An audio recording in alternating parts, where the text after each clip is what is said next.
Refreshing Gracegate Worship.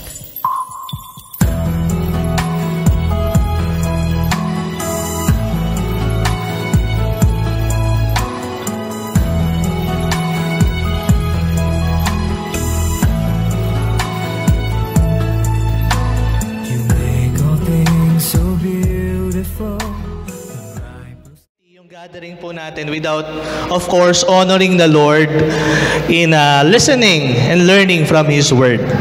Okay? Once again, welcome to our Young Professionals Convergence. Pwede ba nating palakpakan ang ating Panginoon? And also, thank you for those people na somehow, sabi nga nila, mga retired professionals. Salamat sa pag-support. Of course, sa mga kabataan na nandito sa atin pong event na ito. Once again, salamat po sa inyo. Today, we'll talk about Luke chapter 13. Kung meron po kayong dalang Biblia, tayo po ipag-aaralan po natin the parable of the shrewd manager. In ancient history or in ancient times, ang parable po ay pinag-uusapan or pinag-aaralan. Usually, they are just driving one central truth. Okay? Isang truth lamang po ito. They do not analyze it in different forms or in different ways. In just one central truth. So dito sa parable na ating pag-uusapan, we will learn about that central truth na yan. Okay. Just a quick summary lang about this parable of the shrewd manager. Meron pong isang napakayamang tao, okay, isang bilyonaryo, na may hinire na isang manager. Okay? Of course, ngayon, even in the old times, ginagawa na po yan. Na kung saan yung mga mayayamang tao, they hire manager to manage their properties or businesses. Ngayon, itong manager na ito, nakusahan that there is a mismanagement of that property. Okay? So, ang nangyari, sabi ng kanyang boss sa kanyang manager, ano yung naririnig ko na merong mismanagement sa aking mga negosyo? This time, you have to submit a report, okay? A comprehensive financial report, and after that, you are fired. Sabi ng kanyang boss sa kanyang manager. Yung manager nag-isip, hala, mawawalan na ako ng trabaho. Sa mga nagtatrabaho, ayan yung ayaw nating maringgan. Diba? You're fired. Wala ka ng trabaho. Ngayon, itong manager na ito, nag-isip siya, anong gagawin ko? Matanda na ako. Hindi na ako pwedeng pumasok sa construction para tumulong sa mga ganong klaseng trabaho. Hindi naman din ako pwedeng mamalimos na lang. Okay? Anong gagawin ko? Aha, I have an idea. I will do this thing so that I can make friends. Okay? Sa mga tao na sa paligid ko or even sa mga tao na kapaligid ng aking boss.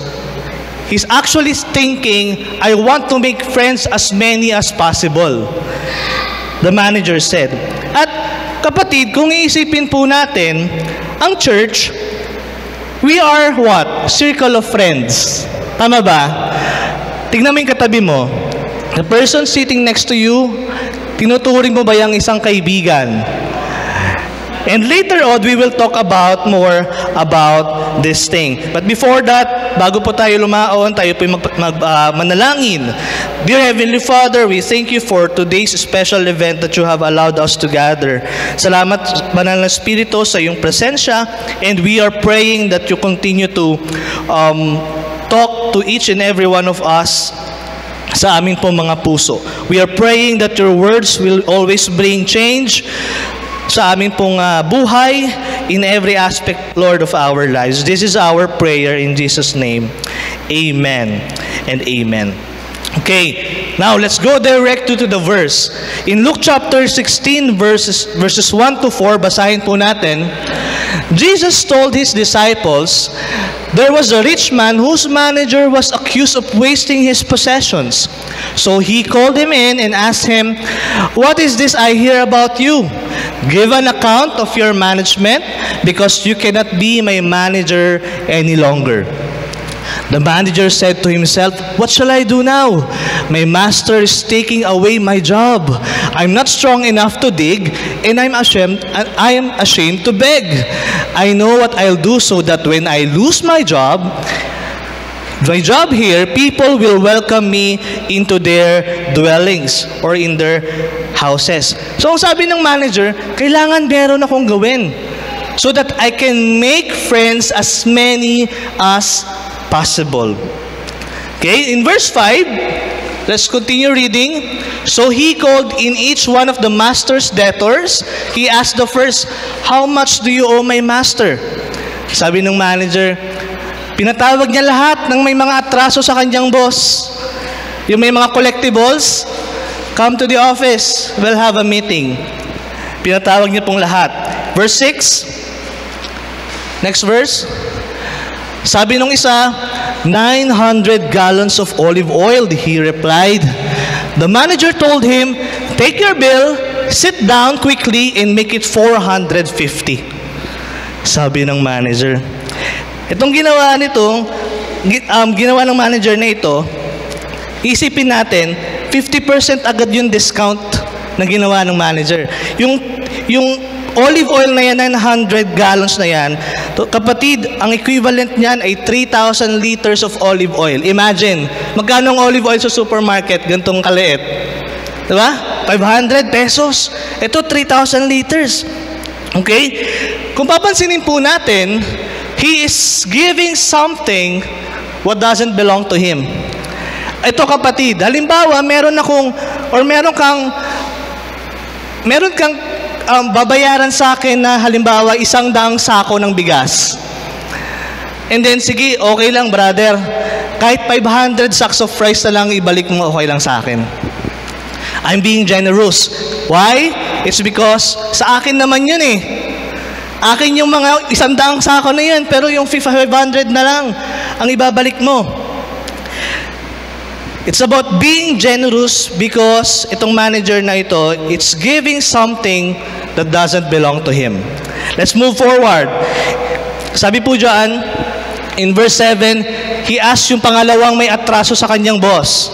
Then he asked the second, how much do you owe? How much do you owe? 1,000 bushels of wheat, he replied.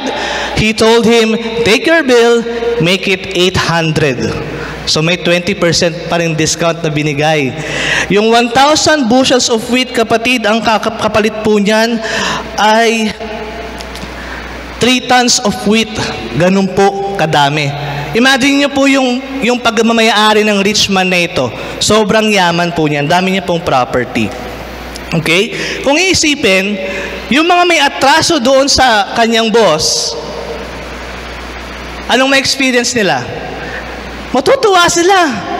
Imagine niyo yung kapatid, may discount na binigay yung una, 50%. Pangalawa, 20%. Wow, really? Sabi ng may utang, totoo ba na ikaw, bibigyan mo ko ng discount?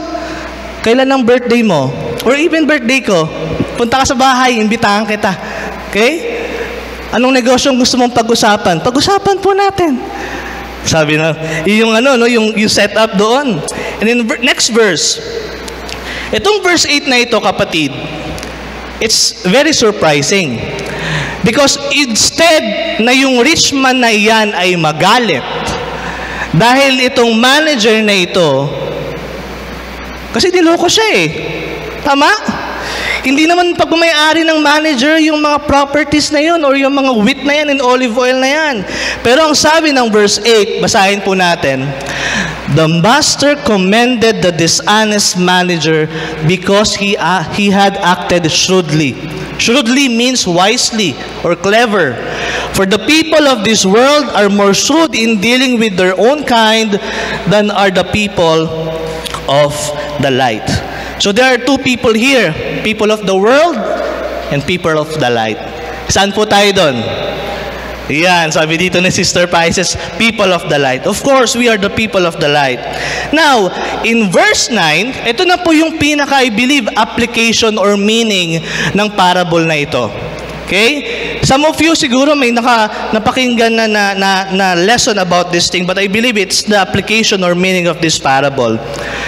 In verse 9, sabi po dyan, I tell you, use worldly wealth to gain friends for yourselves, so that when it is gone, you will be welcomed into their or into eternal dwellings. This verse gives us the point and the challenge, kapatid, ngayong hapon na ito. What did Jesus mean about eternal dwellings? Anong ibig sabihin ito ng ating Panginoong Hesus? Kapatid, itong parable na ito, it talks about the end or the age to come. Okay? It's not about the present time, but it's about the coming age. About the kingdom of our God. And I believe, kapatid, itong verse na ito or yung parable na ito, it's about understanding our mission here on earth. For us to make friends. For us to bring the friendship of the Lord Jesus Christ. The friendship of God. Yun po ang ating mission. So, kapatid, what are we need to do today? Our job is to make friends using worldly wealth. Use the mammon of injustice. Ito po kasing worldly wealth na ito, we're reading about the NIV translation. It's the most paraphrased translation po na meron.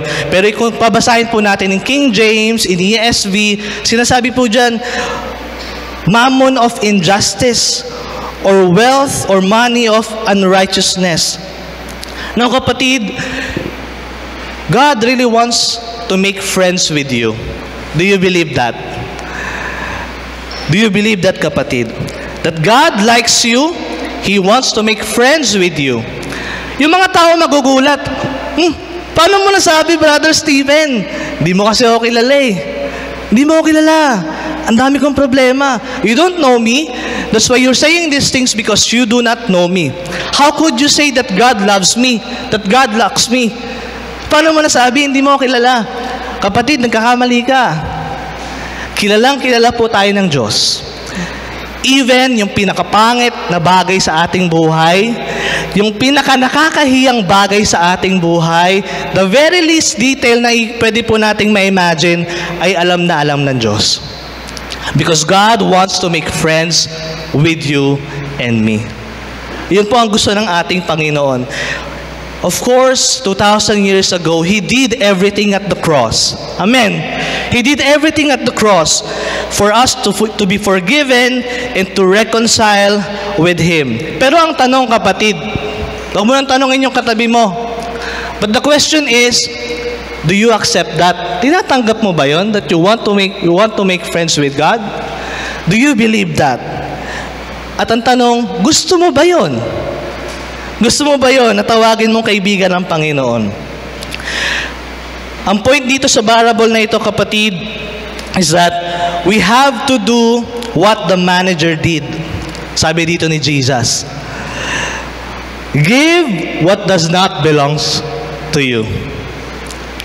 Because, kapatid, the more that we realize that our life, our time, our effort, our resources doesn't belong to us, of course, it belongs to us. Yung pangalan, yung kotse mo nakapangalan sa iyo, yung bahay mo nakapangalan sa iyo, yung trabaho mo sa iyo yun, yung job offer na yun, tinanggap mo sa iyo yun. But ultimately, sa Diyos. If we are going to realize that, kapatid, then it's easier for us to give. Katulad po ng ginawa nitong manager na ito. Because he wants to make friends. He wants to make friends. Not just in this present time, but of course, in eternity. Giving what does not belong to you, what does belong to you, so that you'll have eternal friends. Kapatid, the more we realize that our life, our strength, does not belong to us, totoo naman, yes, it's yours. But ultimately, kapatid, yan po ay galing sa Diyos. And today, this afternoon, I can give, I can do something because it does not belong to me anyway. The life that we have, the work that you have. Kanina, napakapyawan na, no, during the first service po natin. There are times that we treat our jobs always for granted. Pag wala nakatingin na boss, Okay lang magpakuya-kuya-koy, di ba? Pag nandiyan ng boss, nakatutok talaga sa laptop, kala mo anong ginagawa no? Pero the more, kapatid, if we're going to understand this parable, if we really embrace the fact, kapatid, that our life is not our own, ultimately, it is His, then it's easier for us to give. It's easier for us to give. Because our life or our lives belong to Him anyway. Di ba? And then we have more time to share. We have more time to forgive. We have more time to pray and make friends even sa ating pong mga trabaho.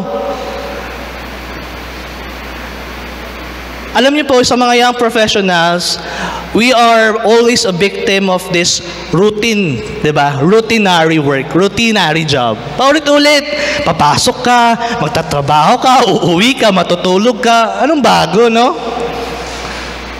No? Ano kayang bago? But kapatid, even if we are in that kind of setup, that yes, we are working for our family, let us not forget that our life, our job is not for us. I mean, hindi tayo ang may-ari nito. Ultimately, it is God. And this is the message of the parable. Now, kung iisipin po natin, sabi kanina dyan, worldly wealth, or in other translation, mammon of injustice. Why? It's because of the current economic system that we are in. Napapansin niyo po ba yun? Gasolina, rollback ngayong linggo. Nabalitaan niyo ba yun? May rollback ngayong linggo. Wow, praise God. O next week, times 2 ang taas. Because there's so much injustices or unfair na mga bagay-bagay na sistema na present nowadays. Kaya siya money of unrighteousness. Then in verse 10, kapatid, basahin po natin. Whoever can be trusted with very little can also be trusted with much. And whoever is dishonest with very little will also be dishonest with much. Verse 10, of course, connected to verse 9. It talks about our resources. It talks about what we have right now. And the reason why those people, kapatid, na mapagkakatiwalaan sa maliit na bagay ay pinagkakatiwalaan sa mga malalaking bagay because they are faithful. They are trustworthy. Pansinin niyo po ito. Yung mga taong generous po pagdating sa kanilang oras, in their time for the Lord, in their time doing their ministry for God, reaching people, praying for those people. Pansinin niyo po, they experience blessings. Of course, kasama na po dyan financial. They experience blessing. Why? Because of this thing.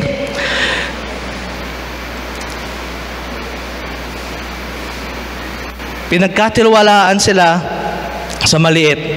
Ngayon, meron na sila sa mga malalaking bagay.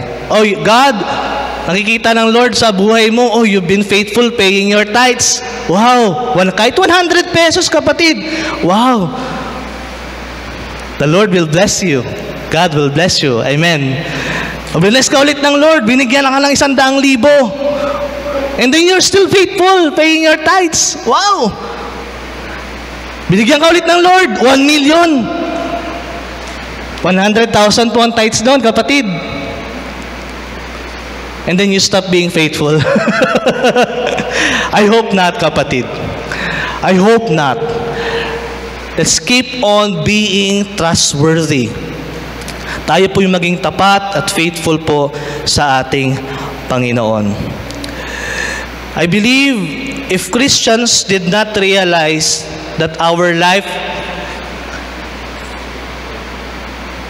ay para sa Panginoon, those people na nakikita nating mga pastors na nakikita nating humaharap dito, or even yung mga kilala nating pastors, I believe they will not respond to their calling if they did not realize, di ba?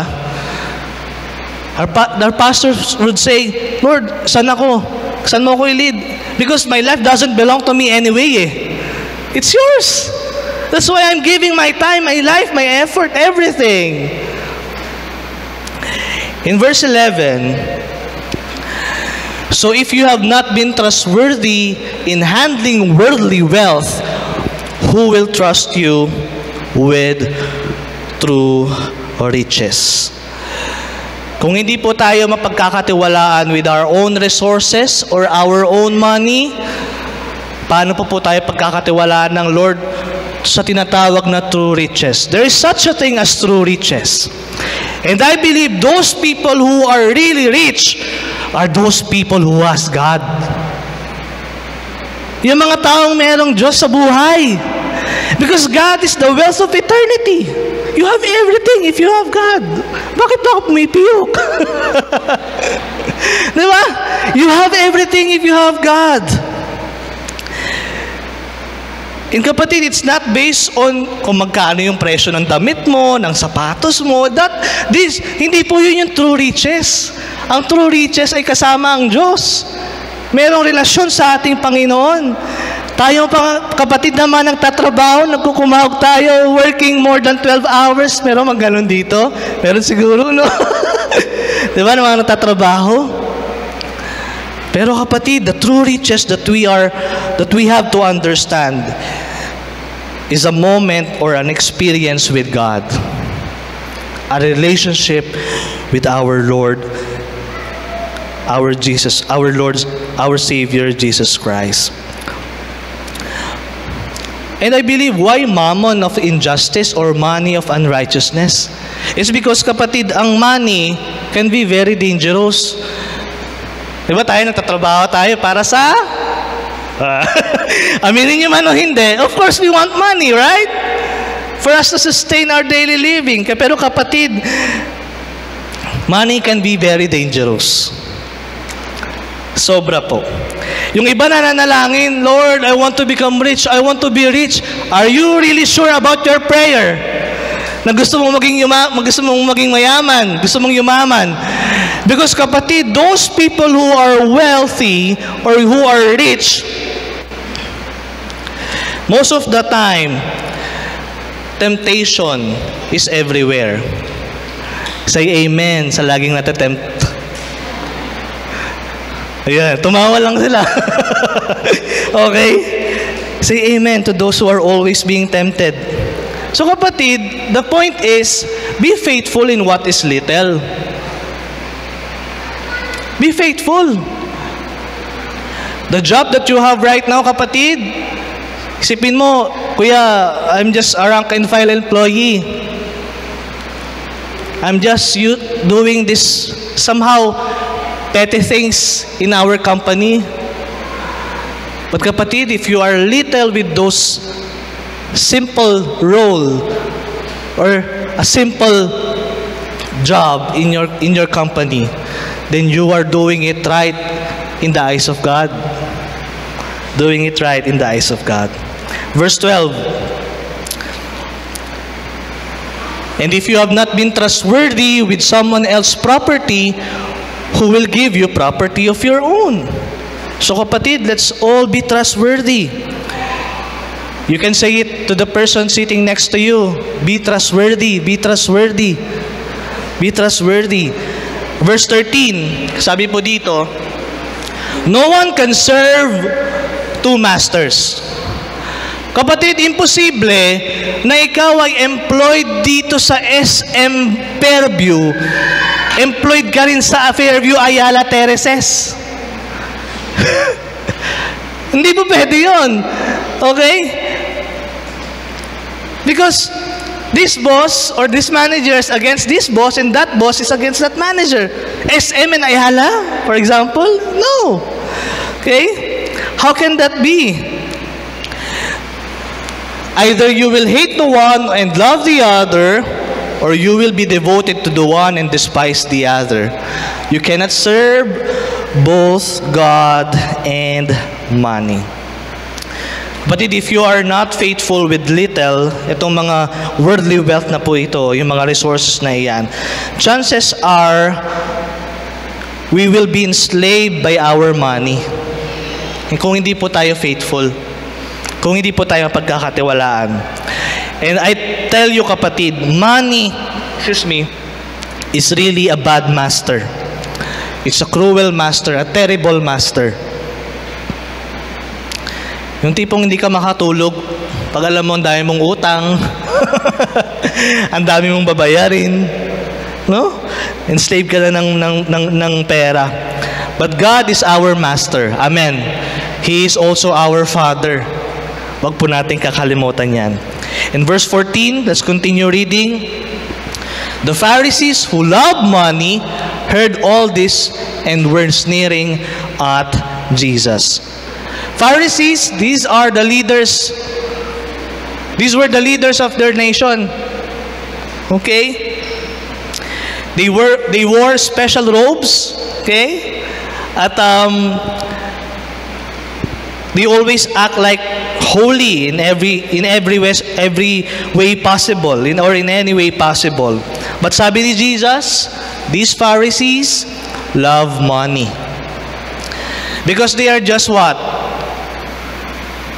Following orders from the Roman Empire or Roman authorities. They were compromising. So do not be deceived, kapatid.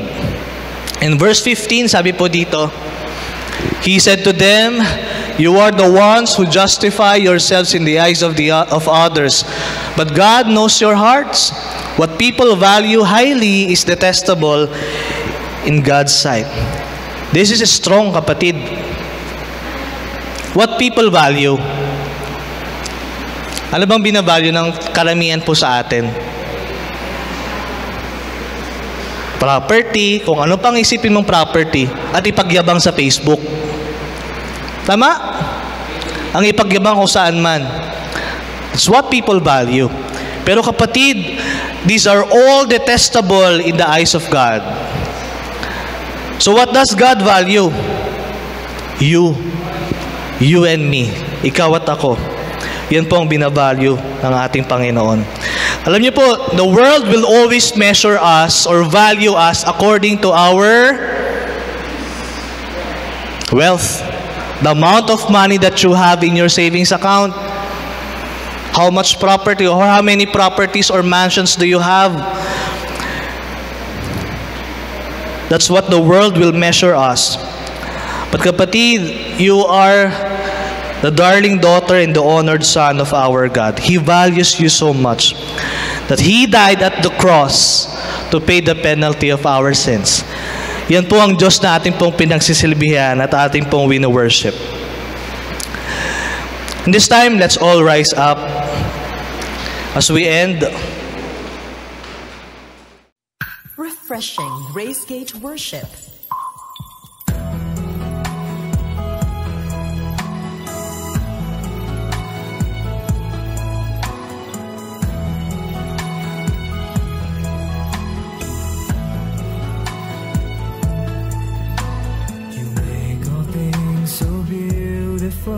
The bright blue sky, the flowers bloom, your fingerprints on all creation, so marvelous and true. You're faithful and compassionate, slow to anger, rich in love. You paid the price so I can stand to worship you alone. I want to hear your voice again, gently calling out my name. Like the rainbow that comes after rain, shows a covenant you've made. Jesus, my all, my Lord and King, I give my life, my everything. You're the treasure that my heart will seek. You're the reason